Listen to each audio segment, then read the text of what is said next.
बिस्मिल्लाहिर्रहमानिर्रहीम। अस्सलाम वालेकुम नाज़रीन कराम, आज की जो वीडियो उन तमाम लोगों के लिए है जो बीमारी से तंग आ चुके हैं, जिनके जिस्म में दर्द है, जिनका दिल परेशान है, जिनकी नींद उड़ चुकी है, जिनके घरों में कोई बीमार पड़ा है या जिन पर परेशानियों का इतना बोझ है कि सांस लेना भी मुश्किल हो गया है।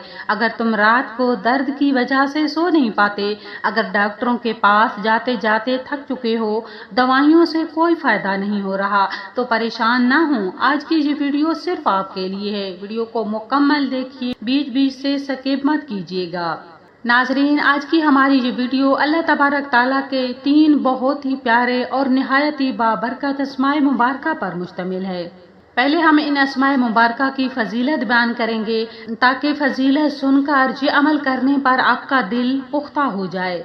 तो नाजरीन, अल्लाह तबारक ताला का जो पहला अस्माए मुबारका है वो है या शाफी। इसका मतलब है ए शफा अता फरमाने वाले। नाजरीन, अल्लाह ही वो ज़ात है जो जिस्म और रूह दोनों की बीमारी को दूर करता है। डॉक्टर वसीला हैं, दवाई सबब है, लेकिन असल शिफा सिर्फ अल्लाह के पास है। और दूसरा जो अस्माए मुबारका है वो है या काफ़ी। इसका मतलब है ए अपने बंदे के लिए काफ़ी होने वाले।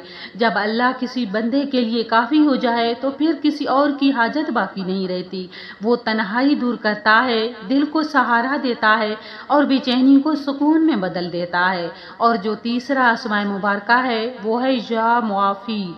इसका मतलब है ए आफियत और सलामती अता फरमाने वाले। ये नाम सिर्फ बीमारी दूर करने तक महदूद नहीं, बल्कि मुकम्मल सेहत, सुकून और हिफाजत मांगने का जरिया है। नाजरीन, इन तीनों नामों में एक गहरी रहमत छुपी हुई है। जब बंदा खुलूस से दिल से इन्हें पुकारता है तो गोया वो अल्लाह पाक से कह रहा होता है कि ए मेरे रब, तू ही शाफी है, तू ही काफ़ी है, तू ही मुआफ़ी है, मुझे अपनी रहमत के साए में ले ले। तो अब इस अमल का तरीक़ाकार अच्छी तरह से नोट फरमा लीजिए। सबसे पहले बावुज़ू हो जाएं, पाक साफ कपड़े पहन लें, पाक जगह पर बैठ जाएं और सबसे पहले 11 मरतबा दुरूद पाक पढ़ें।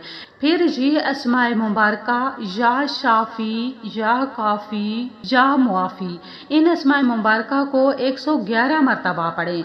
जब इन अस्माए मुबारका को पढ़ लें तो फिर आखिर में 11 मरतबा दुरूद पाक पढ़ें। दुरूद पाक पढ़ने के बाद अल्लाह की बारगाह में हाथ उठाएं, निहायत आजिज़ी के साथ दुआ करें, अपनी परेशानी, अपना मसला अल्लाह की बारगाह में यकीन और उम्मीद के साथ पेश करें। इस वजीफ़ा को आपने 11 या 41 दिन तक पाबंदी के साथ करना है। बेहतर वक्त फजर के बाद या रात के सुकून में है। आप जिस वक्त चाहें कर सकते हैं। नाजरीन, अगर कोई अजीज़ बीमार हो तो उनके पास बैठकर भी आप पढ़ सकते हैं, या उन पर या पानी पर दम करके भी उन्हें पिला सकते हैं। मेरे दोस्तों, मेरे अजीज़ों, याद रखें, वजीफ़ा का असल राज खुलूस, यकीन और सब्र में है। मेरी दिली दुआ है कि अल्लाह तबारक ताला आप सबको कामिल शिफा अता फरमाए, आपके दिलों को सुकून दे और आपको अपनी आफियत के साए में रखे। आमीन या रब्बुल आलमीन। अगर आपको हमारी ये बातें अच्छी लगी हों तो दिल से आमीन कहिए और अपने परेशान और बीमार अजीज़ों तक ये पैगाम ज़रूर पहुँचाइए। तो नेक्स्ट वीडियो तक के लिए फ़ी अमान अल्लाह।